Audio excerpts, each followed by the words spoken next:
Hello and welcome back, guys. We're now starting a new story, Voices, by SadLilHouseSpouse. You can find author's profile link in the description. Let's begin Chapter 1. All men are not created equal. That had always been a fundamental rule of the universe, one that young Izuku Midoriya learned early. It was a hard lesson to drill into the 4-year-old's head, that, because he was born quirkless, he was seen as worth less than his quirked peers. Here's the thing, though, I'm not quirkless. Inko sighed. She wished the world could be a better place for her dear child, but wishes couldn't change the world. Maybe she'd be better off wishing her child could be just a bit less stubborn. Honey, we've been over this. Remember the doctor visit? I know it's hard, sweetie, but they did those tests for a reason. You're never going to get a quirk, but that doesn't dash, and no, I'm not getting a quirk, Mama, I already have one. Izuku insisted, stomping his little foot for emphasis. Inko bit back another sigh, pulling her dear one into her lap. This was another thing they'd gone over during their last doctor visit. Dr. Tsubasa had explained it away as a coping mechanism, though Inko wasn't sure she believed his assurances that Izuku would grow out of it. At this point, that seemed about as likely as him growing out of his plans to become a hero. An annoyed huff from the boy in her lap pulled her attention back to the present. They say I should give up, that you won't never believe me. Well, most of them. One of them wants me to tell you I'm best in Iwabumi's, cosmetics line. Whatever that means. Inko blinked at Izuku a couple times to process that nonsense, before succumbing to giggles. Her son really said some of the silliest, most random things at times. Where on earth he'd heard about investing, she had no idea, but she at least recognized the name of the new snake hero, Iwabumi. Alright, sweetie, she answered with a gentle kiss to his curls. I'll keep an eye out for any Iwabumi merch I see. If you go to bed without any more quirk talk she hesitated at the pout immediately forming on his face. Until I tuck you in. Then you can tell me more about this snake hero's quirk, but only for 5 minutes, so think hard about what you want to talk about. Predictably, that got Izuku rushing to brush his teeth, his imaginary quirk already forgotten. 10 years later Midoriya was practically vibrating in his shoes as he caught a glimpse of Kamui Wood soaring through the air. He couldn't believe his luck, getting such a great view of the action at the front of the crowd as the hero used his quirk to swing around the villain. His excitement only grew as Kamui changed his stance, clearly preparing for his signature move. Ah! Here it comes, he exclaimed, he's going to use one of his moves. Not quite. Hey, Greenie, what you wanna bet he's going for that lacquered chain prison? Don't tease the kid, he's not even gonna see it. He's gonna see something, though, guys. If you're not gonna tell me what it is, then stop talking already, the kid practically whined, ignoring the looks he got as he spoke, apparently to no one. He was used to it. Don't tell him. It's a surprise. Ha, my excitement is mounting. Shut up, you're not funny. Hey, F you too, buddy. Izuku ignored them as, sure enough, Kamui wound up for his lacquered chain prison. He always knew not to take bets from the voices. They weren't always right, but they did seem to have some unexplainable access to information they really shouldn't. Kamui got cut off, however, right as he launched his branches at the villain. Instead, a newcomer to the fight appeared out of nowhere. Canon, a woman's voice called out, as the newcomer grew to an impressive size and kicked the villain right off his feet. Everyone stared in shock, struck dumb, except for his voices, as usual. Shobodoop, kill steal, you're so dumb, he's not even dead. It's a kill steal in spirit, though. Did the kid get a good view? Yeah. Izuku answered the last voice. His exclamation was taken as a cheer from the others, it seemed, as it broke the seal on the stunned silence and the rest of the crowd began to cheer. Suddenly, Izuku was pushed to the back of the crowd as several men with cameras began clicking away and the new hero's supersized, voluptuous figure. Empty lady, he muttered, watching the debuting hero greet the crowd. He quickly pulled out his notebook, starting a new page and jotting down any info he could discern about her quirk before the voices could spoil it for him. LOL, Spoilers. The real spoilers are what's happening later today. Wait, is that today? Should we tell him? Guys, shush. Izuku murmured as he juggled pushing through the crowd while finishing Lady's first entry in his notebook. His voices loved pretending they knew what was gonna happen, but so far they'd only ever been able to predict things that, in hindsight, were clearly only deduction pulled through common sense. He gave a cursory look around for anything obvious he may have missed, but he figured the voices would let him know when their prediction was about to come true. He wondered how that one voice predicted Lady, though. Assuming that mounting excitement comment was a hint about her, anyways. It was. Midoriya grimaced. He never liked the reminders that they could hear his thoughts, too. Sorry. The beginning of school started as unpleasantly as normal, but Izuku refused to ask that one voice what was going to happen today. His day got markedly worse, though, when the teacher announced his goal to get into UA Heroes course. Not that getting his desk blasted or getting yelled at and mocked was really anything new to him. What an asshat. Don't worry, you'll get in for sure. Not without a quirk. He won't. Dude, shut up. I dunno, I bet he could without a quirk. At least he's been working out, right? Not enough to be a quirkless hero. Nah. Hey, I told him he should take some self-defense classes. Guys, please. Izuku breathed out, hardly audible, as he sat back at his, now marginally more scorched, desk. The rest of the school day was quieter, and even his voices tried to keep it down to a murmur. That quiet didn't last long after the bell, though. Should we tell him? Hey, kid, quick, get out of there. Go home. Wait, no. Don't mess it up. Izuku had barely processed the words when Bakugo snatched his notebook right out of his hands. We're not done talking yet, Deku. The blonde sneered down at him. His goons' friends laughed as Bakugo showed them Izuku's hero analysis for the future volume 13, and Izuku shrunk further into his seat. LMAO, goons, we heard that. Zuku, you should really let some of that sass out more often, kid. That the voices were drowned out as Bakugo blasted the notebook and Izuku cried out. Ah, he hoped it wasn't too damaged. Maybe it was still salvageable. It still looked whole, at least. That's mean. Then Bakugo tossed it out the window. Eh. Izuku just stood there as Bakugo proceeded to tear into him. Don't apply to UA, nerd, he finished, turning to walk out of the classroom. He stopped at the door and turned back. You know, if you want to be a hero that badly, there's a quick way to do it. Believe that you'll be born with a quirk in your next life, and take a last chance dive off the roof. Izuku gasped, turning to Bakugo in shock, but at the look on Bakugo's face, words escaped him. It took several minutes after the others had left before he could get his feet to work, and even longer before his voices stopped talking over each other enough for him to hear anything they were saying. They seemed to calm down a bit as he reached the grounds and began searching for his notebook. Really, though, what if he had jumped? He's an idiot. If I did do it, that'd be instigating a suicide. I mean, it's a little more than idiocy, isn't it? More like evil, if you ask me. Villainous. Exactly. I dunno, it might not be a bad idea. Dude. Izuku stopped at the pond. He'd found his notebook, at least. What was the point, though? Even the voices in his mind thought the idea had merit. Hey, not all of us. To be fair, it's not like he has much to live for, right? He has his mom. Yeah, 'cause every mom hopes for a kid with no prospects. Dude, he has prospects. Shoo, spoilers. Do I have anything to look forward to? To live for? The voices ceased, giving Izuku a rare moment of true silence. Of course, he has a legitimate question for them, and they choose now to shut up. Tell me, then. If this is all I have to look forward to, everyone hates me. I'm a burden, useless, good for nothing. There's no way I'll actually get into UA, I doubt I could get into any good schools, no one will hire a quirkless Deku even if I did graduate, the bullying is only going to get worse, we've seen the statistics. Oh God, I'm going to live at home with mom forever, aren't I?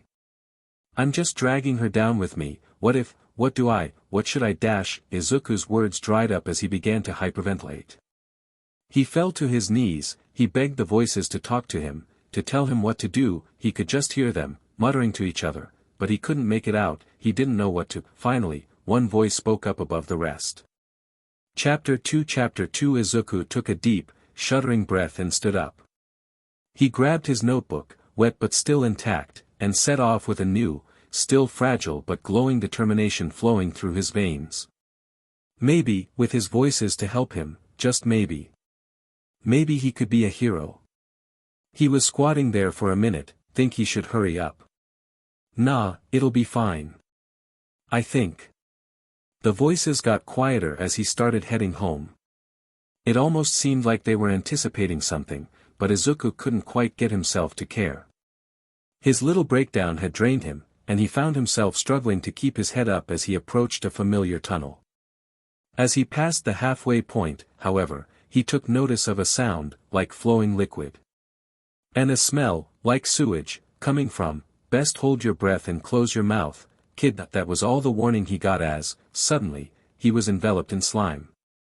A medium-sized invisibility cloak, a voice, but not one of his voices, spoke out around him. Don't worry. I'm just going to take over your body, calm down. It'll only hurt for a moment. Izuku struggled as the slime encompassed his head. He kept his lips sealed, but that didn't stop the slime from entering his nose, and he couldn't stop the gasp as the burning fluid flowed down his throat.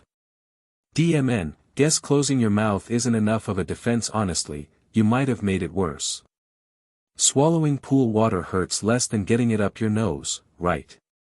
Whoops, he couldn't breathe, he couldn't escape, he couldn't grab the villain. Was he going to die? Seriously. He was barely sure he wanted to live, but dying like this. He thought the voices were supposed to help him. So, why? Hey, man, I tried. Everyone makes mistakes. He's not even gonna die, whatever. Hey, he doesn't know that. You don't know that. Izuku practically yelled in his head, not that he could say anything out loud anyways. Thanks for your help, kid, the slimy voice murmured around Izuku's body as his struggles began to weaken. You're my hero. Izuku's hands fell to his side, and his vision grew dark. I'm dying. Am I dying? Somebody, anybody, he heard a deep voice from further down the tunnel. He heard his voices echoing in his head, exclaiming something he couldn't quite process in his oxygen-deprived brain, and suddenly, Texas smash, hey. Hey, kid. Izuku groaned as he felt something, slapping his face. He sat up abruptly. He had to be dreaming, right? Did he die? Was this the afterlife? Or did he really just get saved by All Might? Psst, kid, he's talking to you, eh? You were a great help, kid. Thanks. I captured him safely. The man All Might beamed at Izuku with his signature smile, holding up a soda bottle filled with, was that the slime villain? He was freaking out. The number one hero, All Might, Izuku's all-time favorite hero, his inspiration to become a hero, was standing in front of Izuku, looking at Izuku, talking to Izuku. Honestly, your taste in heroes is kinda trash. Give the kid a break. But it's like calling Superman your fave. Hey. I like Superman. You would vanilla much. Autograph. He needed an autograph. Where his notebook? Where did dash? He grabbed it from where it had fallen, and he already signed it. Thank you. I'll treasure it forever. It'll be an heirloom, a family treasure. Izuku vomited the words as they came to his mind, almost missing All Might bidding him farewell and his voices trying to be heard over his fanboying. Hey, didn't you want to ask him something? W8 Izuku reached out a hand and stumbled forward, grabbing onto All Might. As the hero crouched down, and suddenly, wait, All Might's voice found its way to Izuku's ear as he clung to the man's ankle for dear life as they both soared through the air.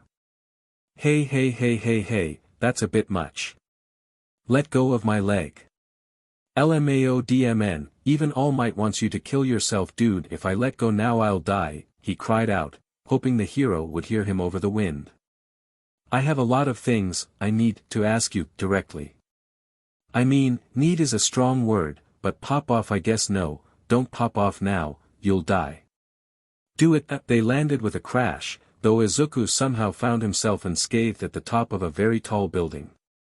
His entire body was shaking, adrenaline from now multiple near-death experiences wreaking havoc on his nervous system. If you talk to the people downstairs, I'm sure they'll let you down, All Might told him, not even looking back at him. Izuku's heart sank, he was gonna leave Izuku there. But I'm seriously out of time, so I really must go. Wait. Izuku called out, even if I don't have a quirk, can I become a hero? Rude, what are we, chopped liver? Shut it, you know we don't count, don't we? I mean, I don't think we do. Izuku ignored the voices and screwed up his eyes in determination. Can even someone without a quirk be like you, he asked. He couldn't bring himself to look the hero in the eye, braced as he was for the answer. Instead of the denial he was expecting, though, he heard the hero grunt and curse, and the sound of something steaming. He opened his eyes, and there before him, his hero, wait. Why was there some steaming skeleton guy standing there in All Might's clothes? Man, imagine spilling state secrets to a middle schooler, couldn't be me, DHH. A fake. The skeleton stared back at him. I am All Might, he started, before choking and spitting out, is that BLD? Izuku continued to gape as the skeleton launched into an explanation. A 5-year-old enemy, missing organs, surgeries, and after effects. A time limit. All Might explained about this mysterious battle, his smile he always put on, the fear that he hid behind it. I cannot simply say, you can become a hero without power, he continued, paying no heed to how Izuku's dreams were crashing down around him. If you want to help others, then you could become a police officer. All Might turned to take the stairs down, stopping just once more. It's not bad to dream, but you also have to consider what's realistic, he said, before he closed the door behind him. Hypocrite, Izuku stared at the door. That was that, he supposed. He couldn't be a hero. Even his hero, the number one hero, agreed with what everyone else had told him. So, why? Why did he keep trying? Why did he keep fighting? Kid, did you know? He asked aloud. Was this what you were talking about? You knew I would get attacked, you knew he'd say no, you knew. Didn't you? The following silence was loud. He studied the door, then turned to the edge of the building instead. They really were high up, weren't they? He could see for blocks, there was some sort of smoke in the distance, explosions ringing through the air. Probably another villain attack. If he left now, he might even see some more heroes at work. But, did he even want to? What should I do? Chapter 3 The closer Izuku got to the explosions, the more familiar they sounded. Even as his lungs burned, he forced his legs to go faster, dread growing in his stomach. He really hoped his suspicions were wrong. Kaken, the screams of fleeing civilians led him around the corner, and there. He could see the flames, the police barrier, and in the center of it all, was that the slime villain. Did All Might drop him? Oh God, was this all his fault? And, in the slime's grip, was that Kaken. And, of course, all the heroes are being useless, he reflexively wanted to argue, but Auntie Lady was just standing there complaining about not fitting, and, was that Death Arms and Kamui Woods, idling by the police line with the sidekicks. Why wasn't anyone doing anything? Couldn't they hear Kaken screaming? Someone should weed out these useless heroes. Okay, Stain Kinia guys. I'm trying to focus. Sorry, think, the flames are a problem, but if Kaken could get free, then the heroes would be able to capture the villain. I couldn't get myself out, but Kaken is so much stronger, but his quirk isn't working on the slime. Someone has to help him, I have to help him. But, what can I just go for the eyes, dude. He would have got it, just let him do his thing. Izuku gasped. The eyes, of course. But what could he use? His backpack. See. He figured it out. Izuku steeled himself. He couldn't wait. He remembered how much that slime hurt, his lungs were still burning from it, and Kakin had been in there so long. But he couldn't even stand up for himself against bullies. There was no way he could do this. Oh, he should just tell one of the heroes about the eyes, right? Would they even listen to him? He looked around, trying to decide which hero to try first, but then, it happened. Kakin met his eyes, and his legs just moved. He could hear the heroes yelling at him to come back. Fire was all around him, but Kakin's eyes. Kakin. He threw the bag and it hit its mark, giving Bakugo a chance to take a breath. What are you doing here? The blonde choked out between mouthfuls of slime. I'm sorry. I don't know why, but, you looked like you were asking for help. God, what a dweeb. It's sweet. Should have just let the butt die. Honestly, he started grabbing handfuls of slime, trying to dig Bakugo out, before a massive gust of wind knocked him back. The smoke cleared, and there was All Might, grabbing Kakin's arm right through the slime. They were saved. Detroit Smash, did he just make it rain with a punch? After that, the other heroes began collecting the sludge and the reporters swarmed All Might. Bakugo got praised for his toughness and strong quirk, and Izuku. Well, those assholes had no right tearing into you like that. Yeah. They're the ones that were standing around, not doing their jobs. F them. F them. F them. F the police. You mean heroes. Them too. F heroes. Not all heroes. All Might came through. Nah, he's a beach too. Eraserhead is cool, though the walk home was long and uncomfortable. Izuku's legs were sore, his clothes were both scorched and soaking wet, he was physically and emotionally drained, and he could still taste the remnants of the slime villain in his mouth and nose. He didn't even get a chance to apologize to All Might for making him drop the slime. At least the constant chatter of the voices was a familiar presence. Oh. Is that him? Shoo. Deku. Ah, no, it's just Bakugo. Oh, yeah, kinda forgot about that prick Kakin. I never asked you for your help. Izuku blinked, rather stunned by the never-before-heard tremor in Kakin's voice. And you didn't help me. Got it. Ah, he has trauma. No, he has a complex. Guys, shut up. Izuku, he thinks you're looking down on him, just tell him you're not. Yeah, like that'd work. Izuku almost missed the rest of Kakin's rant over the arguing that continued in his head. They all caught the end, though. Don't look down on me. You DMN nerd, he spat out before turning and stomping off. Izuku didn't even get a chance to say a thing. See? Told you so. How do you guys even know these things? And why would he think I'm looking down on him? That doesn't make any sense. Izuku responded to the apparently clairvoyant voice. He was right about one thing, though. I didn't really do or change much of anything, did I? I am here. Ah, there he is, All Might.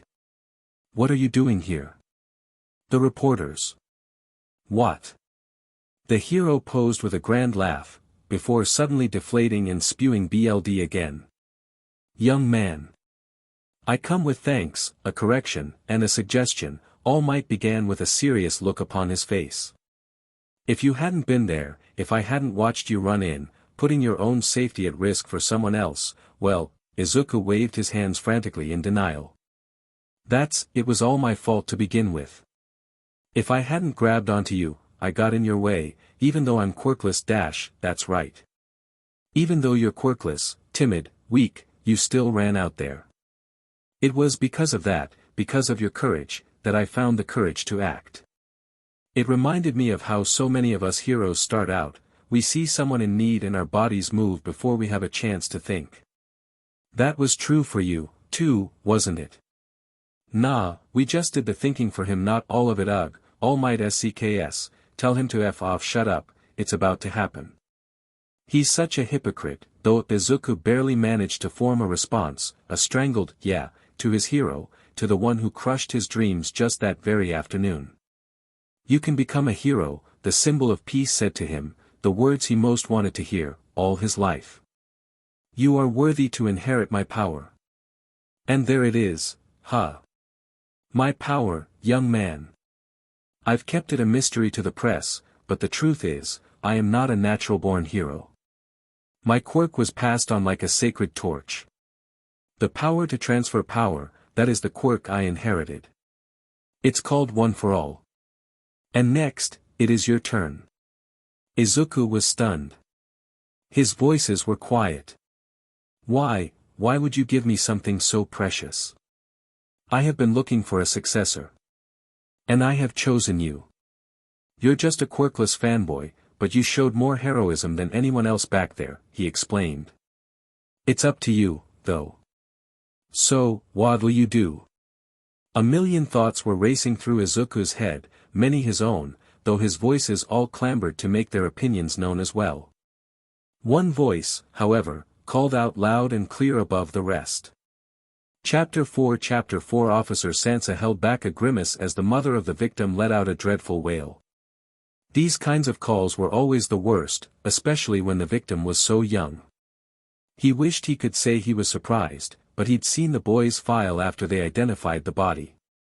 Quirkless.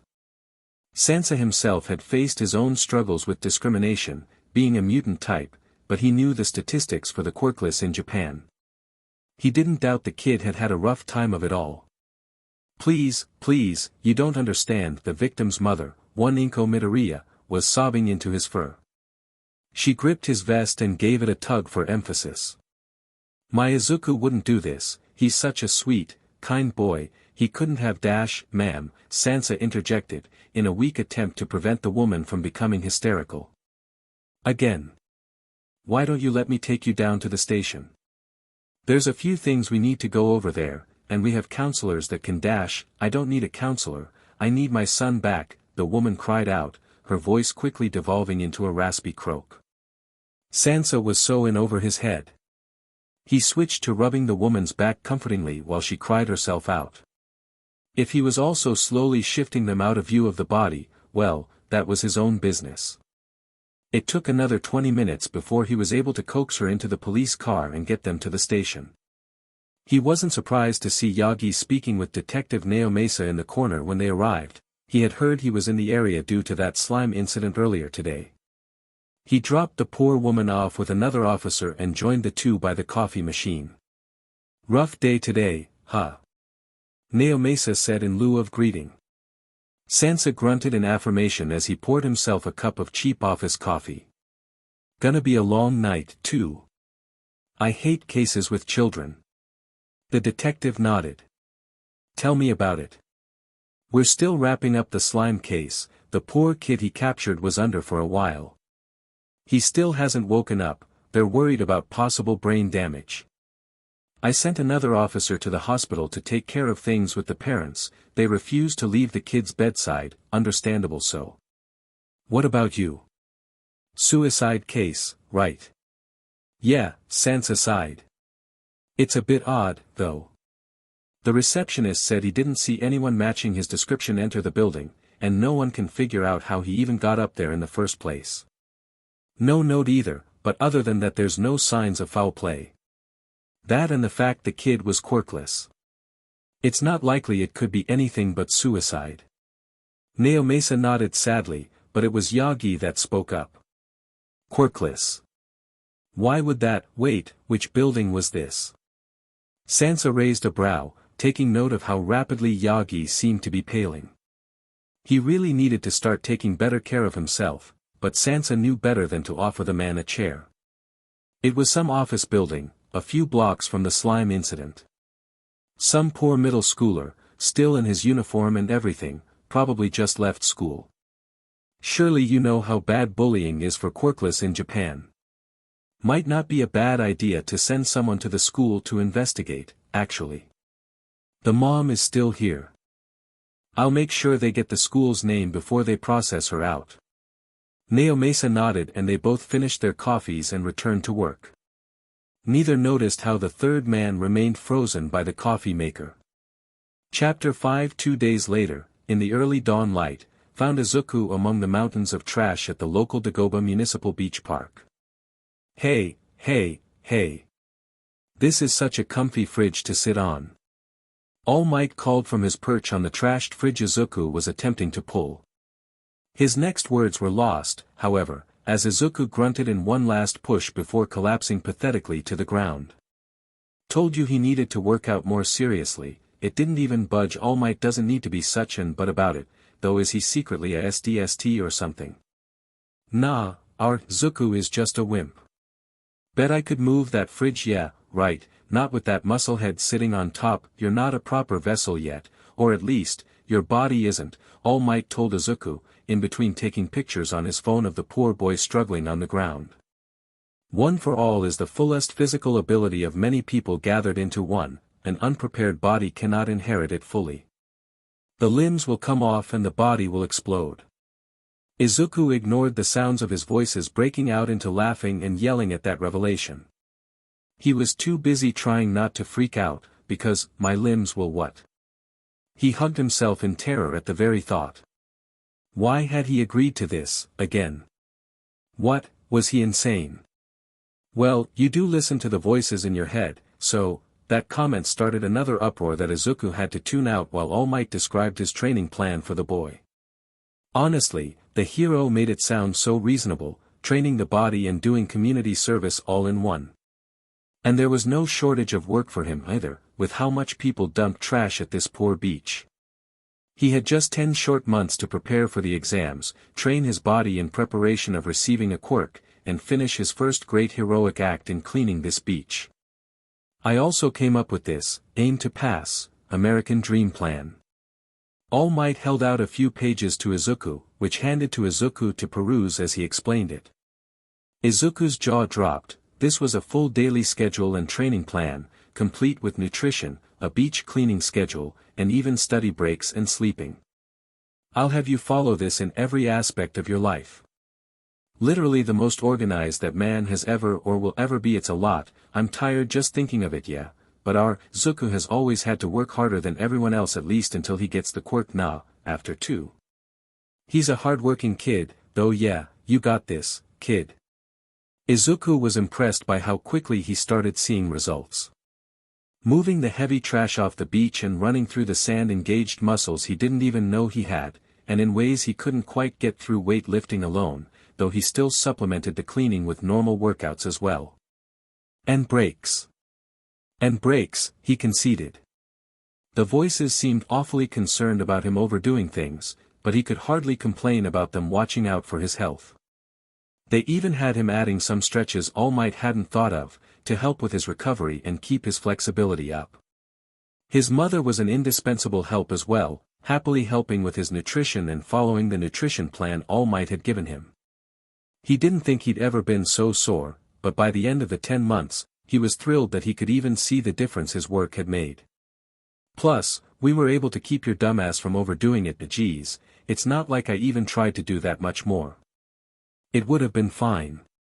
As proud as he was of his newfound physical prowess, though, he was even more proud of his work on the beach. It was pristine, and All Might let him know how proud he was of the boy, too. You finished at the last minute. More than perfectly. Oh, my goodness, he exclaimed, before he caught the collapsing boy at the scene of his triumph. Great work, young man. You did it. You have become a suitable vessel. His body felt like it had been through the ringer, but his soul was soaring. He was so glad he'd listened to that voice. He couldn't imagine where he would be if he had let this opportunity pass him by. It felt a bit like cheating, like he was too blessed, but, nah, it was your own hard work that got you here. Yeah, even All Might agrees. Well, I still think it's cheating. Think he'd still be willing to become a quirkless hero. Right before All Might gives him the quirk. After all the work All Might put into him. Yeah, no shot, this is power that you earned because of your own effort, All Might continued, holding out one of his long blonde hairs. Now, eat this. Ha. Finally God, it's so SUSEW. Old man takes pics of boy, controls his life for 10 months, and feeds the boy hair. More tonight at 9. He could at least put it in something like how you give medicine to dogs. Exactly. The voices continued their joking long after All Might finished explaining how the power transfer worked, which Izuku honestly kind of appreciated. At least it somewhat helped him forget the awful sensation of the hair sticking in his throat. They kept it up the whole way to the exam center, until Izuku took his first step onto UA's campus and was passed by a sneering Bakugo. Watch your step now, kid, huh? Of course, the voices couldn't actually step in to stop him from falling. Now he's gonna think it's your fault for jinxing him. I just tried to warn him. Canonically mandated clumsiness. Izuku mentally braced himself for his impending disaster, but suddenly his downward trajectory stopped and a cute girl started actually talking to him. God, he's such a loser. Uravity. Let's go. Do you think she's even picked that name yet? Ugh, they're both so cute. Izuku practically floated to the exam room, despite the helpful girl's quirk having already ended. He hardly processed a thing on his way, only truly coming back to himself when he saw who was giving them the instructions for the practical exam. It's the voice hero, present Mike. Wow. Izuku cheered under his breath. Watch it, kid, RoboCop is gonna get mad if you mutter. Shut up, Bakugo murmured from beside Izuku. Not if the firecracker gets mad first. Present Mike gave an attempt to make the instructions more engaging, though Izuku didn't think many people seemed as excited about it as he was. He put a hand over his mouth to stop his mumbling, though he'd been making an effort to listen to his voices more lately, since they seemed to know a lot more about what they were talking about as of late. From the explanation, they were going to be split up in groups, partially to break up the huge crowd but also to separate friends from the same school. The exam itself was going to involve fighting robots, which wasn't too surprising to Izuku. His voices had been saying a lot of weird stuff about the exam, but he'd noticed any time someone said robots, another voice would get mad about spoilers. He really hoped the forewarning didn't count as cheating. It's not like he knew how to disable them, after all. You wanna cheat? 'Cause, I'll do it, I'll help you cheat. Izuku thought, "No," as loud as he could and turned his attention back to present Mike, who was answering the question of some really tense guy with glasses a few rows in front of Izuku. After all the questions were answered and the instructions given, the students were guided out to their respective testing areas, Battle Center B for Izuku. This was it. It was time for him to do what he'd been training for these last 10 months. It was his chance to become the hero he'd always wanted to be. He just needed to think of a strategy. Should he start strong with his quirk? But he hadn't even used it yet. What if it didn't work? What if his limbs still exploded off? Should he try it quirkless, then? But then, what was the point of training to receive it? He had to use it. He had to prove to All Might that he was worthy of it. And it wasn't like he could fight the robots quirkless anyways, right? Chapter 6. All Might was staring at him, a hopeful look on his gaunt face, but... I am sorry, All Might, but... I want to prove to everyone that, just because I don't have a quirk, doesn't mean I can't be a hero, he started, almost losing his nerve as the smile on All Might's face began to slip. And not that I'm not grateful. I am. So much.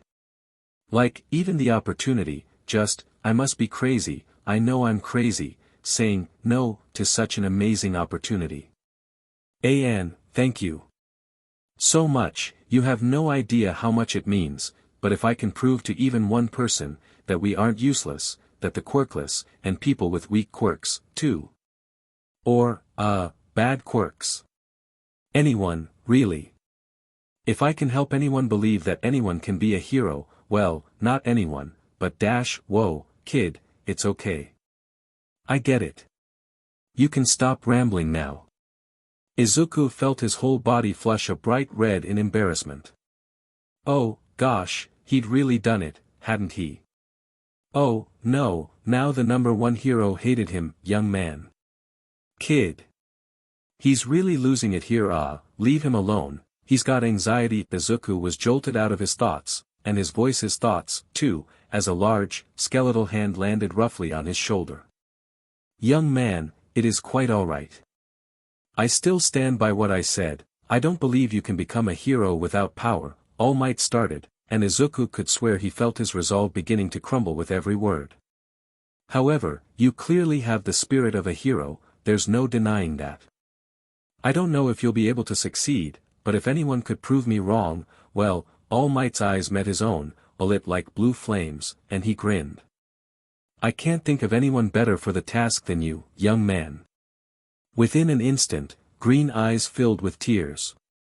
Oh, here come the waterworks' first quirkless hero, let's go. The hero hopeful lifted his fist, even as the tears continued streaming down his face. I won't let you down, he said with a grin. Go beyond. Plus Ultra. All Might finished with a short flash of his muscle form. Izuku pulled out a new notebook, titling it Hero Training for the Future. The walk home had passed in a blur, as the events of the day, had it really only been one day, ran through his head. He still couldn't believe he'd said no to a quirk. From his favorite hero, no less. The kid is nuts. Yeah, that too guys, Izuku complained half-heartedly. He was still thinking about how he had parted with his hero. He'd had to give All Might his assurance he wouldn't tell anyone about his time limit or, even more importantly, about his quirk. The hero had assured him that no one could take his power against his will, so that was a relief, but it was still top secret, and he would have to keep his lips sealed further whenever his successor, whoever he ended up choosing, came to light as well. He had also given Izuku a free pass to a little-known self-defense class, set up by All Might's agency in one of the rougher parts of town, as well as his number in case he changed his mind about the quirk, and some parting advice. If you can't fight with a power, you'll have to make up for it in other ways, he had started. Simply learning a few fighting styles will go a long way, but you'll need to build yourself up physically, too. At that, he had shaken Izuku's noodle arms, almost mockingly. You won't always be as lucky as you were with that slime villain. He was right, which is why the first bullet points he made in his list were, get stronger, and learn to fight. He should probably stick to his strengths, too, not that he had many. He supposed he was a decent runner, thanks to always running from bullies at school and around the neighborhood. He figured he had a pretty good pain tolerance too, what with how often he got beat up, but he wasn't sure how he could use that to his advantage. Maybe his first aid skills would be good to develop further. What else was he good at? Dude, what? Feel free to chime in, he huffed back, disgruntled. Literally look at your other books. Bro, your analyses. Nerd can't even analyze himself. Hey, self-reflection can be hard to be, but, is that really a skill? I mean, everyone says it's just annoying. Izuku gasped. Wait a second. You lot have called it annoying, too. A few voices began laughing at that. Annoying and useful aren't exclusive, dude, and not all of us call it annoying. Honestly, it's only annoying 'cause we're stuck in your head listening to it 24/7. True. Fine, he blushed, I'll add it to the list. I should probably try to practice doing it faster, and maybe without my notebook too, since I won't be able to use it in a fight, right? Several voices made noises in agreement. So, what else then?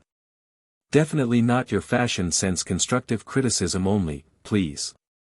Who let RoboCop in here? Don't be a PP. Wait. What about us?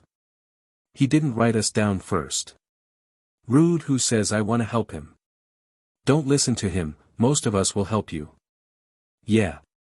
Izuku smiled, and added voices to the list. I think that should be good for now. We can always add more later, and this is a good starting point. I'll talk to Mom when she gets home about joining that self-defense class, and I can look up some exercises and a diet plan to build up my muscles and endurance. His voices cheered, and Izuku got to work. 3 months later, Izuku turned down the street to their neighborhood corner store, bag in hand so he could pick up a few things for him. Mom, a definite pep in his step. Since he had started training to be a hero in earnest, he had noticed a major difference in his energy and confidence. Part of that was his new diet and all the exercising he was doing lately, especially in strength training, and he was pretty sure he could see the beginnings of muscle bulges growing in. The main cause of his newfound confidence, though, was likely the self-defense classes. Since the classes were set up for self-defense only, the teachers strictly limited quirk use in class. The reasoning behind it was that, since using your quirk in a fight, even for self-defense, could easily get a person fined for illegal quirk use at best and vigilantism at worst, it was best to focus only on quirkless sparring and different types of martial arts. Of course, the biggest benefit of that, for Izuku, at least, was that no one in the classes knew he was quirkless. With few exceptions, mostly from the students with obvious mutant quirks, nobody really even talked about their quirks. It made sense, since a lot of people living in that area of town only lived there because they had undesirable quirks that made it hard to find well-paying jobs. It did make Izuku a little sad he couldn't practice analyzing quirks in battle, but that was overshadowed by the fact that, for the first time in his life, he had a place he could go where no one would hurt him for something he couldn't help. They still hurt him, of course, but sparring only ever left bruises and sore muscles, and typically ended with him smiling whether he won or lost. Plus, since it was all quirkless sparring, except for the occasional demonstration with guest teachers over how to counter and escape several common quirk attacks, Izuku was actually getting the chance to fight on an even playing field. The same couldn't be said for what he dealt with at school, but he'd been getting faster lately too, so even that wasn't so bad anymore. Even better, Izuku thought he might be starting to make a friend with one of his classmates. He opened the door to the corner store, making a beeline for the dashi powder and pickled plums. He threw in a package of his mom's favorite cookies, too, and his favorite flavor of Pocky as well for good measure, as he smiled thinking of how he'd parted with his potential new friend the evening before. His classmate had actually smiled at him when he'd said goodbye, and Izuku was fairly certain the teasing the other kid had given him after he'd lost their last match was good-natured in spirit. At the very least, the way he had laughed at Izuku when he'd knocked him out of the ring looked a lot different from the mocking sneers his classmates at Aldera often gave him. The kid's standards are so low, good lord is he thinking about that blonde butt. Bakugo. More like Bakugo Zero, our kid has a type loud, blonde, and annoying. Sounds friend-shaped to me. He's not annoying. Izuku defended his maybe friend, not bothering to be too quiet what with how loud the guy at the register was being. He tossed the last item on his list in the basket and started making his way to the front. Sure, if you say so, kid, he's not. Izuku laughed. You guys just have high standards, if anything, he said, before coming to a stop in front of the register, a short distance from the guy ahead of him. He'd been there a minute, it looked like, and he was angrily muttering something to the frantic-looking cashier while hunching over something between them. Is that dude robbing the store? Quick, kid. Just take the basket and run. Free SHT kill him bro. Izuku tensed as the reality of the situation hit him. Now that he knew what he was looking at, it seemed embarrassingly obvious. The cashier was shaking, eyes darting between the robber, the door, the cash she was stuffing into the man's bag, and the cashier froze when she met Izuku's eyes, unfortunately drawing the attention of the thief. The man whipped around to get a look at whoever was behind him, then laughed as the caught sight of the short middle schooler frozen behind him. Kick him in the nuts. Run. The man stopped laughing as Izuku dropped his basket and crouched into a fighting pose. His grin turned into a sneer, and Izuku noted how his unevenly cropped, bone-white hair seemed to stretch out and condense into a sharp, branch-like configuration. Some sort of combat quirk. Or maybe he could sense something with it. He didn't get a chance to analyze further before one of the branches shot out at him, forcing Izuku to either dodge or find out exactly what the man's quirk did the hard way. He dodged. The branches didn't seem to have much strength, breaking into tiny shards as they hit the shelf Izuku was previously standing in front of, but they stretched out further than he'd expected, and the broken bits regrew within seconds. Don't be an idiot, kid, the villain sneered, but didn't attack again. Maybe there was a limit to how much he could use his quirk. The shards looked a bit like little bone splinters, probably calcium-based, so limited by the calcium stored in his bones, maybe. That could mean that his bones were stronger to support the quirk's use, but could it also make the bones more brittle the more he used it? Get out of here while I'm feeling nice, the villain grunted before turning back to the still panicking cashier. He's got a point, maybe you should leave, yeah, call the cops and get out -f that. D'you wanna be a hero or not, kid? Yeah, kick his butt. Get him while he's turned. Isn't that kinda underhanded? Izuku's attention was pulled back to the confrontation when the cashier let out a shriek. Several bone-like shards were stuck to her face, blood beating up from the tiny wounds. Effin, hurry up, beach, or I'll do it again, the villain snarled. Izuku's spine tensed and he squared up again. I'll leave her alone, he called to the villain, before reaching down for his jar of plums and throwing it at the man's back. The villain froze as the jar bounced uselessly off his back, then slowly turned around, a malicious grin forming on his face. So much for playing nice, he growled, eyeing the boy up and down before launching his branches and his fist at Izuku at once. Izuku ducked under both, but watch out. Behind you. Rather than hitting the shelf behind him like before, this time the branches swiped down, leaving a trail of prickling wounds as the spikes broke off and embedded themselves into his back. Izuku inhaled sharply at the pain but didn't let it slow him down, moving into another stance and throwing a punch of his own. It didn't land, but at least it made his opponent take a step back to dodge, giving Izuku a little breathing room. He took the opportunity to call to the cashier, I got this, call the cops. Like they'll get here before I finish with you both, the villain scoffed as he threw himself into his next attack. Izuku took a few moments to just focus on dodging and getting a read on his opponent. Left hook. Branches to your right, he's favoring his left leg, go for a swipe, wait, no, block your face. It was a bit disorienting listening to so many conflicting comments at once, usually they worked a bit more cohesively, but he supposed his voices were a bit more frantic in a real fight than in practice sparring. Sorry, duck. Izuku ducked the incoming branches, but a follow-up swing from the man hit him in his diaphragm, knocking the breath out of him and pushing him into a wall, further embedding the shard still in his back. The man didn't let up, stepping back into Izuku's space and grabbing him by his throat, sliding Izuku's back up the wall and pushing him up to eye level with the taller man. Izuku lifted an arm, trying to remember the grip break his teachers had taught him for this choke hold, when, bam. The hand released his throat and Izuku fell to the ground in a heap. Cashier POGDMN, do you think she killed him? What an MVP, absolute boss. Izuku blinked a few times, trying to get his bearings. The cashier was standing before him, still looking absolutely terrified, holding a fire extinguisher like a baseball bat and watching the collapsed villain on the ground.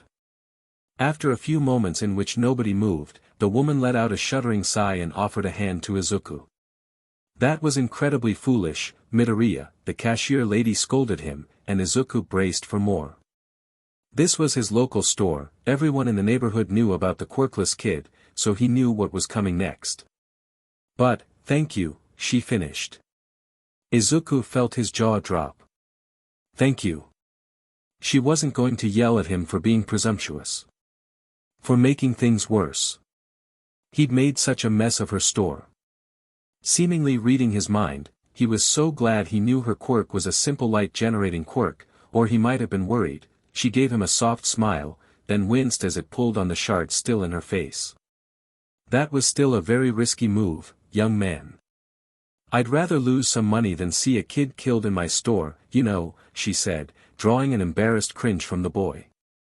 But I appreciate the thought, anyways, and you drew the attention away from me so I could grab this, so I'd say it all ended well. You have some good moves, too. Have you been learning to fight lately? Izuku flushed and chatted with the cashier a bit while they waited for the cops to arrive. Unlike the incident with Kaken, this time the cashier stood up for him and he didn't get scolded too badly for trying to fight a villain without a quirk. The cashier even let him take what was in his basket on the house, with a parting comment to say hi to his mom for her. What a difference saving someone actually nice can make seemed more like she saved him, honestly go teamwork. Izuku sighed as he carried his groceries home, wincing a bit any time the splinters pulled on his shirt. At least he didn't require any medical care. The cops had identified the man's quirk as a bone-based cactus spike quirk, somewhat painful but easy to treat at home with some tweezers and antiseptic. More painful than the shards in his skin was the fact that he hadn't really even done anything. Was it really even worth trying to be a hero at this point? All that confidence he'd felt earlier that day seemed to have disappeared entirely. Ah, buck up, kid. Yeah, you're just starting out. Plus, you held your own against a full-grown adult for at least a couple minutes. That's nothing to scoff at. He replied half-heartedly. Still, he let his voice's words wash over him comfortingly.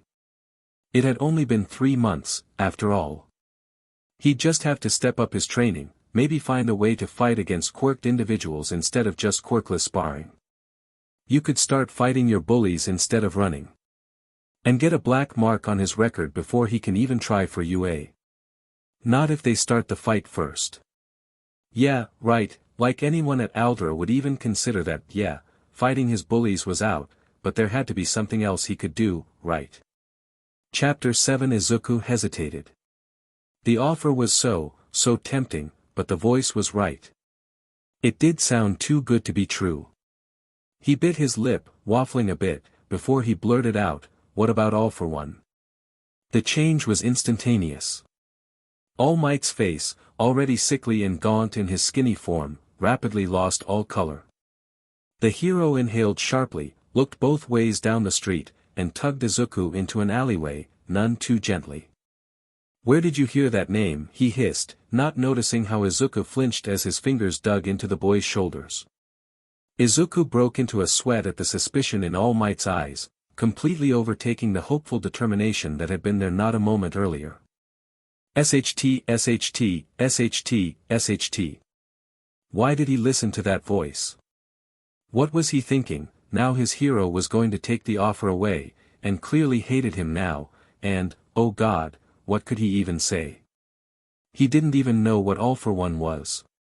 Oops, didn't really think that one through, did ya? Just tell him you were thinking of the Three Musketeers, the Three Musketeers. Izuku responded weakly after a far too long PRD of silence. Way to be sus, bro. All Might blinked, but didn't respond or lessen his grip, clearly waiting for more. SHT, he hadn't even read that book yet. Isn't it required reading? No, okay, just repeat after me, Izuku gulped. And hoped this voice wasn't about to dig him into an even bigger hole. All for one, and one for all, and one for all, united we stand, divided we fall, divided we fall. Izuku finished, making it into a question in his uncertainty. It seemed to be the right thing to say, though, as it at least got the hero to release his now aching shoulder and take a step back. The kid rubbed the tender flesh for relief, but All Might offered no apologies or even a response. He seemed to be considering the boy, and they stood in increasingly tense silence for another minute before All Might finally replied, "I wasn't aware you were a fan of Alexander Dumas." It clearly wasn't what the man had intended to say, but Izuku grasped it like a lifeline. I am not.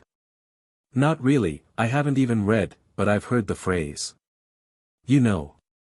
So, I just thought, if your quirk was part of the phrase, then maybe there was another part. Or even 4 parts. Like, a united quirk and a divided one, too. I don't know why I even said, it's so dumb, it just popped in my head and I said it and, forget I said anything. Momentary madness, aha. Of course, a quirk would be a dream come true. I should have just said, yes, and thank you, too, 'cause obviously whoa, there, young man, All Might interjected, finally cutting off Izuku's rambling. He still looked off, and definitely a good deal more wary than before, but he offered Izuku a small smile and Izuku felt the tension flee his body in a rush. Maybe he hadn't just screwed everything up. Blame the dumbass who thought bringing up All for One would turn out well. The offer is still there, All Might said, but Izuku couldn't help but notice the hero wasn't exactly meeting his eye anymore. But you'll have to train, first. Your body isn't ready to take a quirk like mine, so why don't we call this a preliminary test? I'll train you to get your body in tip-top shape, and, if I like your progress, we can revisit the quirk, he finished with a grin, though he still wouldn't hold Izuku's eyes for long. Izuku still couldn't help feeling like he'd ruined everything, somehow. Still, an offer to train with the #1 hero. Even without the quirk, it was an offer he'd be mad to refuse. It wasn't until he'd made it back to the apartment, with all Miyagi's contact information in his pocket and plans to meet the hero in 2 days, that one of the voices pointed out, anyone else notice he still didn't answer anything about All for One. 2 days later, in the early dawn light, found Izuku among the mountains of trash at the local Dagoba Municipal Beach Park. Hey, hey, hey. This is such a comfy fridge to sit on. All Might called from his perch on the trashed fridge Izuku was attempting to pull. His next words were lost, however, as Izuku grunted in one last push before collapsing pathetically to the ground. Told you he needed to work out more seriously, it didn't even budge. All Might doesn't need to be such an but about it, though is he secretly a SDST or something? Nah, our Izuku is just a wimp. Bet I could move that fridge, yeah, right, not with that musclehead sitting on top. One for all is the fullest physical ability of many people gathered into one, All Might started explaining to the boy. An unprepared body cannot inherit it fully. The limbs will come off and the body will explode. Izuku ignored the sounds of his voices breaking out into laughter and yelling at that revelation. He was too busy trying not to freak out, because, my limbs will what? He hugged himself in terror at the very thought. Why in the world had the voices been worried about some mysterious all-for-one quirk, when the very quirk All Might was offering had such a crazy drawback? All for one will do a lot worse than F up your limbs. To be fair, Izuku didn't much care for the fact that that voice sounded so certain. What's with the will, and not if? Of course, being a hero isn't just about being strong, which is why I'll be training you through community service. You'll be cleaning up this beach while you follow this, aim to pass, American Dream Plan. All Might held out a few pages to Izuku, which he handed to the boy to peruse as he explained it. Izuku's jaw dropped. This was a full daily schedule and training plan, complete with nutrition, a beach cleaning schedule, and even study breaks and sleeping. I'll have you follow this in every aspect of your life. Literally the most organized that man has ever or will ever be. It's a lot, I'm tired just thinking of it, yeah, but our Izuku has always had to work harder than everyone else, at least until he gets the quirk now, after 2. He's a hard-working kid, though. Yeah, you got this, kid. Izuku was impressed by how quickly he started seeing results. Moving the heavy trash off the beach and running through the sand engaged muscles he didn't even know he had, and in ways he couldn't quite get through weight lifting alone, though he still supplemented the cleaning with normal workouts as well. And breaks. And breaks, he conceded. The voices seemed awfully concerned about him overdoing things, but he could hardly complain about them watching out for his health. They even had him adding some stretches All Might hadn't thought of, to help with his recovery and keep his flexibility up. His mother was an indispensable help as well, happily helping with his nutrition and following the nutrition plan All Might had given him. Overall, both Izuku and his voices were thrilled with the training All Might had set up for the boy. Though the same couldn't be said about All Might's police friend he'd started bringing along to their beach cleanups occasionally, about a month into the training. Oh, the voices had started speaking up before Izuku had even gotten a chance to introduce himself to the man. Oh, did we F up? I'ma say yeah, we did, just play it cool, guys. Scatter, we can't scatter. We're stuck in the kid's head. Needless to say, Izuku was incredibly nervous to meet the detective All Might introduced as Naomasa. He was pretty sure he played it off as just social anxiety about meeting a friend of his mentor, though. It's a pleasure to meet you, Midoriya, the detective offered cordially. Yagi here has told me so much about you. The boy flushed, feeling a bit like he was the son of a doting father meeting his dad's co-worker or something. What had All Might even been telling the guy? Poor kid thinks this is a dad might situation. Let the embarrassing little fanboy dream, guys. This is bad, this is so bad. Izuku was confused by his voice's concern at first. The detective seemed like a nice guy, and he even offered a little insight to the police side of hero work during some of his water breaks.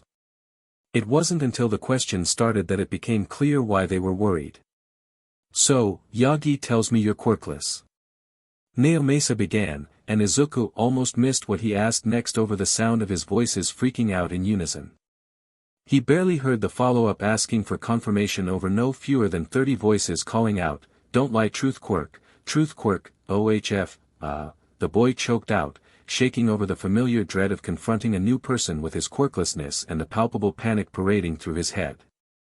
I mean, I was diagnosed at 4, yeah, got the extra toe joint and everything, but every quirkless person hopes to somehow be the exception, right? He responded, stomach dropping when the detective narrowed his eyes at that response.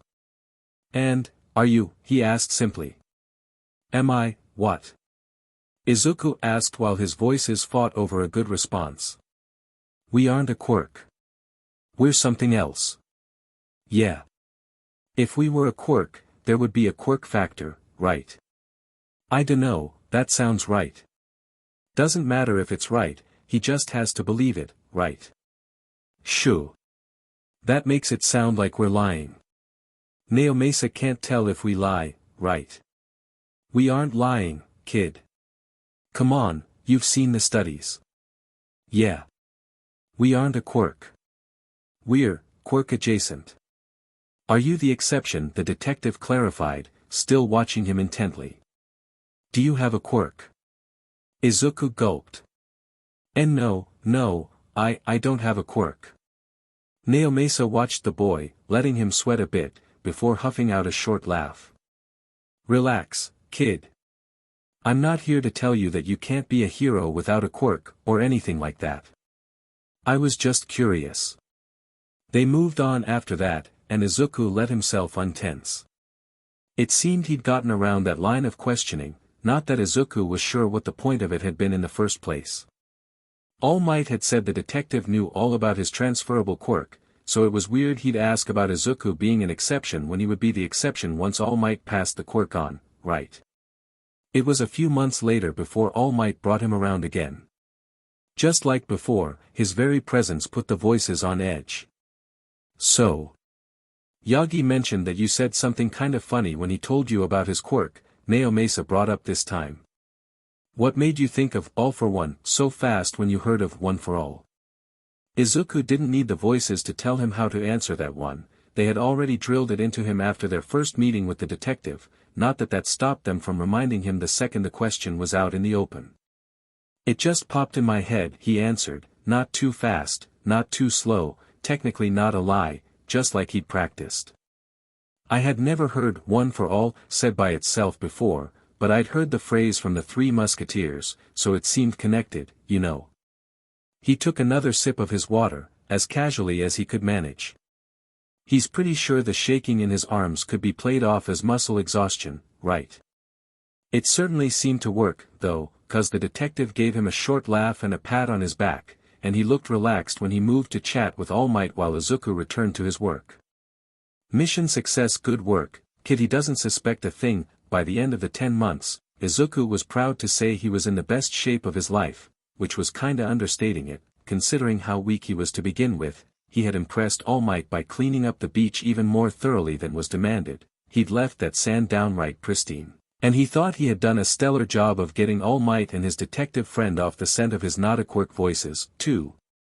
You finished at the last minute. More than perfectly. Oh, my goodness. All Might exclaimed, before he caught the collapsing boy at the scene of his triumph. Great work, young man. You did it. You have become a suitable vessel. Even Naomasa had some words of praise from his spot at the hero's side. Then, it was time. Your body is ready, young man, and you've proven your mettle and spirit to be that of a hero, All Might told him. There's just one last thing, before Yagi passes on his quirk, Naomasa interjected. Izuku looked back at All Might, but the hero had his eyes trained expectantly at the detective, so Izuku turned back to him as well. Izuku. With this power, comes a lot of responsibility, he continued, and Izuku nodded along with his fiercest look of determination. Are you ready to take that responsibility on? Izuku nodded, then answered with a firm, yes, when it was clear the detective was waiting for a verbal response. With this power, do you swear to do your best to be a good hero, to save anyone you can, and to do no harm to innocents? At that, he hesitated. Not because he planned on hurting innocents or anything like that. It just, suddenly seemed kind of weird. Like swearing into the military, or getting married, or something. He figured it made some sense, though, to take some sort of oath before accepting the power to become a hero. He took a breath, straightened up, and looked the detective in the eye. I swear it. I'm going to be the best hero I can, a hero to make All Might proud.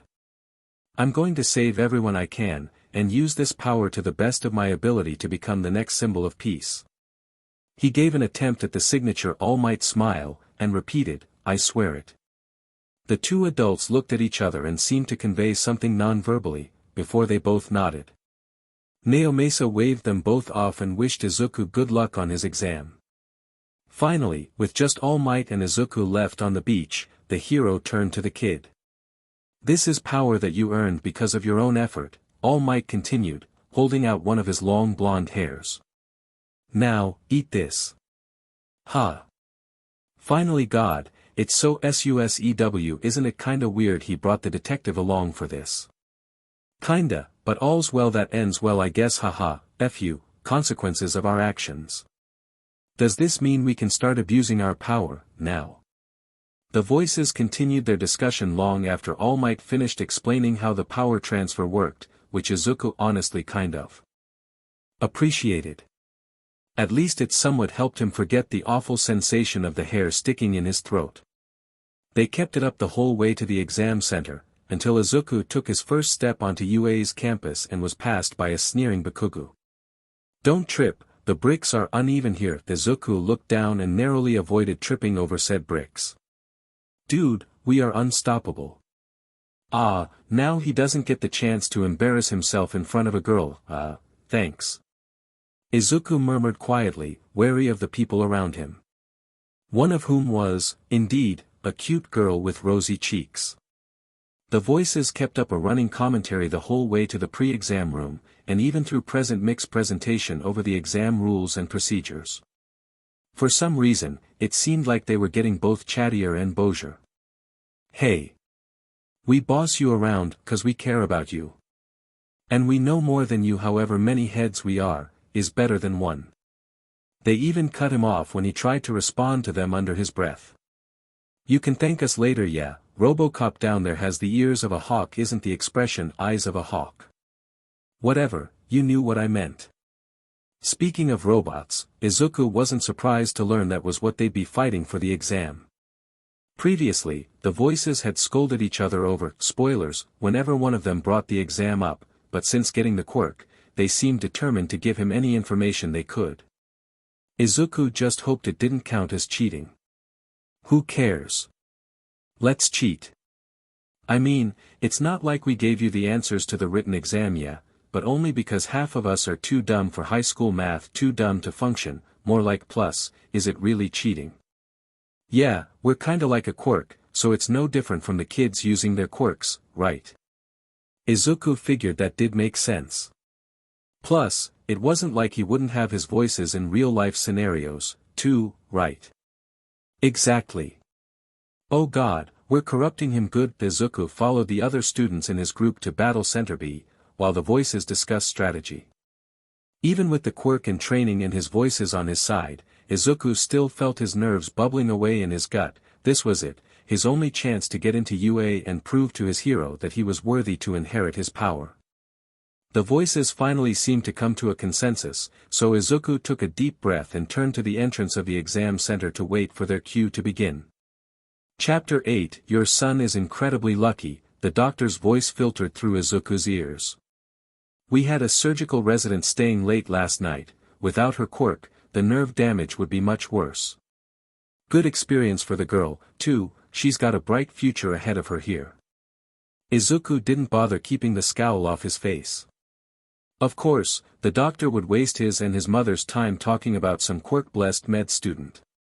Obviously, her getting the experience of healing some worthless, quirkless Deku was the most noteworthy outcome of everything from last night. He let the rest of the doctor's words wash over him. His mother was diligently noting everything he said. They didn't need him present. No one needed him present, that was kind of the point. That's not true, the doctor hardly even paused, this time, when Izuku started humming tunelessly. It didn't quite drown out the voices, but at least they usually stopped when they felt like they were being spoken over, or hummed over. Interrupted, at least. He'd hardly given any of them a chance to say a word, even when some of them tried insisting that they hadn't actually wanted him to jump. It hadn't taken long for the nurses and doctors to conclude it was some sort of coping mechanism, and he wasn't about to argue it. He wasn't about to do much of anything, really. At some point the doctor must have finished giving his mother his discharge and aftercare instructions, because after a while Izuku noticed it was only his mom and him left in the room. He tried not to look at her, eyes focused on his vitals on the monitor instead. He couldn't stand the crushing despair he saw any time he looked at her face. His hand was in hers, and he wondered how long ago she had even grabbed it. He pulled it back, ignoring her sad little sigh. He didn't deserve her comfort, not when he's the one who hurt her. It's not he started humming again. The car ride home was awkward. He still hadn't said a word, hadn't made a noise besides his humming.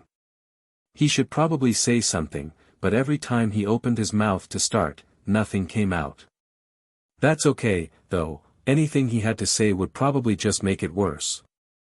He would just mess things up like he always did. He couldn't even die right. Worse than the car ride, though, was the trip to and from the car. The discharge nurse said it would get easier once his arms healed, but for now even the combined efforts of himself and his mom took almost 10 minutes to get him situated in his wheelchair. At least their landlord had been able to get the apartment's elevator working before he was discharged. He'd sooner give the hospital's roof a shot at take two than force his mother to try and figure out the logistics of getting him up the stairs. Ayo, black humor unlocked. The other voices hushed that one before he could start humming again, but Izuku refused to feel gratitude to any of them. He turned his attention to his mother, instead. He noted her shaking hands and quivering lip, even as she kept up a constant chatter while setting him up comfortably on the couch. We can wait to make any in-person appointments until after your arms are finished healing, but I'd still like to get the initial visit started over the phone. You don't have to stick to the first therapist, of course, but you can get a feel for them over the phone, see if it's a good fit. The physical therapy will have to start right away, though. They gave me a few exercises we can try at home, but I'd still like to get you to your first appointment tomorrow. They said if we get started right away, you might be able to get at least partial range of movement in both your legs before the year's end. His mom was sweating by the time she could push the wheelchair out of the way. Suddenly he was glad for the catheter they'd given him. The idea of making his mom drag him to the bathroom every time he had to pee was enough to make him want to. Haven't you made enough suicide jokes for one day? Izuku scoffed. Like they were one to talk. His mom turned on the TV and gave him a loaded look before kissing his bandaged head softly and moving to the kitchen to prepare dinner. He switched it to the local news and was unsurprised to see they were still covering the other incident regarding Aldera that had occurred at the same time as his jump, 3 days prior. Another student, some kid in the grade below him that he sometimes saw on his walks home, had been attacked by a slime villain in the very tunnel that Izuku took almost every day. The kid had been saved by All Might with minimal injuries, but any event involving All Might was sure to make the headlines for a week at least. The current clip was showing the kid waving at the camera excitedly and enthusing to the reporter over the signature the hero had left him with. Izuku wasn't jealous, he wasn't. Even if it was the same tunnel he usually took, it wasn't like that would have been him if he hadn't jumped, right? Well, actually whatever. He changed the channel to something safe, some animal documentary following a lioness and her lazy daughter, and did his best not to think of anything until his mom brought him dinner. Therapy was interesting. Not physical therapy, that was pretty straightforward. The way he'd landed had severed his spinal cord in the lumbar region, but that resident with the nerve quirk had managed to prevent some of the worst damage, and the quirk left a protective sheath on his nerves while they finished repairing themselves. As a result, for now they were focusing on keeping the muscles in his legs from losing too much mass during the rest of the healing process. Since he still couldn't move anything below his waist voluntarily, they had him hooked up to electrodes that stimulated his muscles in place of his nervous system, several times a week. It was a strange sensation, more of an itchy buzz than a static shock, but the doctors assured him that the fact he could even feel the itch was incredibly promising. Hooray! But, no, easily the most interesting days lately were the ones where he had behavioral health therapy, and more specifically, group therapy. His one-on-one sessions were simply painful. He had managed to start speaking a bit again, mostly to his mother, but anything relating to his attempt or school or even just questions asking how he was feeling, and suddenly his words would dry up. Trying to force through it only led to tears and panic attacks, so even a full month after he'd started seeing the therapist, they had barely scratched the surface of his trauma. Group therapy, though. Well, that was a whole other beast. There weren't any other quirkless in the group. Apparently most quirkless suicides were less impulsive and more planned, and thus, more successful. Instead, he was placed in a group of people struggling with self-destructive behaviors and quirk discrimination. He supposed he could see why they had placed him there. Still, it was interesting to talk to others who, while not quite like him, were at least going through similar situations. It was surprising how much they all had in common, despite their varying ages and quirks. They all faced systemic discrimination, from being blamed for their own bullying for the school-age attendees, to struggles with finding housing and employment for the older attendees. Some of the stories Izuku listened to over the group sharing sessions honestly even made Izuku feel almost grateful for his quirklessness. At least his quirk status wasn't plainly visible like those with mutant quirks. He could at least visit a new corner store without any fears beyond seeing someone he knew. Apparently, for those with mutant quirks, visiting anywhere new always came with risks until they could determine where was mutant-friendly, and where the discrimination included violence on site. They met for online meetings twice a week, with optional in-person meetings every other weekend, the latter of which Izuku had yet to gather the courage to join. He and one other online attendee, a recovering hikikomori named Iguchi, had started messaging privately on Discord on the days that the others met up in person, and they were becoming fast friends already. Green Bean's first friend. Bakugo definitely doesn't count, agreed. Izuku rolled his eyes, but continued typing in chat without a word. He still wasn't talking to them, but he'd stopped trying to drown them out around the same time he'd started talking again. Not that he forgave them, definitely not, it was just too much effort to bother with humming any time they said anything. That's all. We miss you, he huffed and opened Iguchi's reply. They were trying to plan a time to meet up in person. Going to meet the whole support group in person all at once was way too much for either to handle, but Iguchi knew of an internet cafe in the area that was both mutant-friendly and wheelchair accessible. He was still a little nervous about the meeting, and he could tell Iguchi was, too, but an internet cafe meant they could socialize over an online game, just side by side. It was really not much different than how they communicated now, or at least, that's what he was trying to convince himself. Izuku, his mom called, and he wheeled himself into the hallway to see what she wanted. Yeah, Mom, he frowned as he took her appearance in. She had been losing sleep these past several weeks, and seeing how her old clothes hung on her now thin frame made a knot twist in his stomach.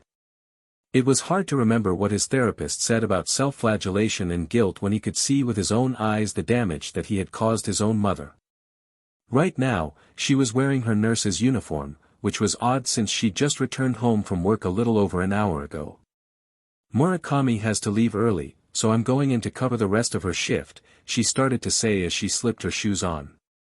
Dinner is in the fridge, I'm going to be late tonight, so don't stay up for me. I know you have physical therapy in the morning, and your essay is due soon too, right? Be sure to work on it, okay, sweetie. I already finished it, Mom, and didn't you just get off? Are you even going to be able to sleep tonight? Izuku fretted. He knew, even with the health insurance her work provided, his medical bills had been piling up. He hated how much work he was causing her. He wheeled forward to give her a hug goodbye. "Oh, you sweet boy, don't you worry yourself over me," she said with a big squeeze back.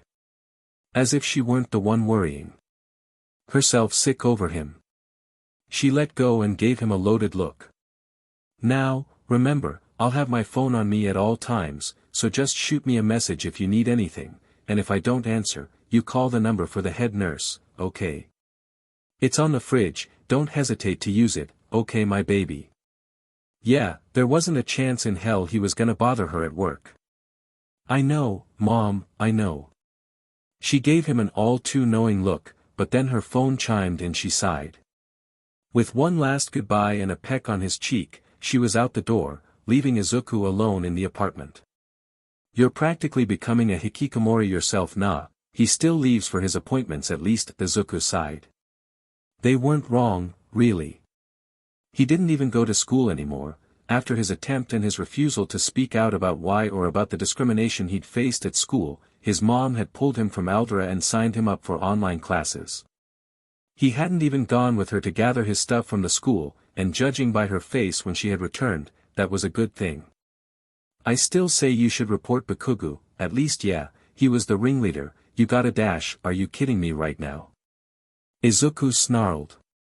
"He may be a bully, but you are the ones who dash." He cut himself off and counted back from 10. It took a few tries, especially when one of the voices started trying to talk again, but he eventually returned to his computer to reread Iguchi's response. He wasn't ready to start talking to the voices again, but maybe he was ready for this.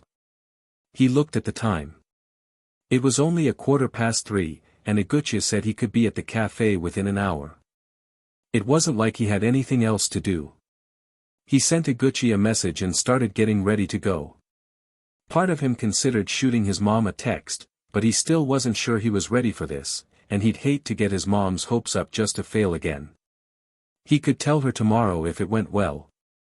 45 minutes later, he arrived at the internet cafe Iguchi had sent him the address to.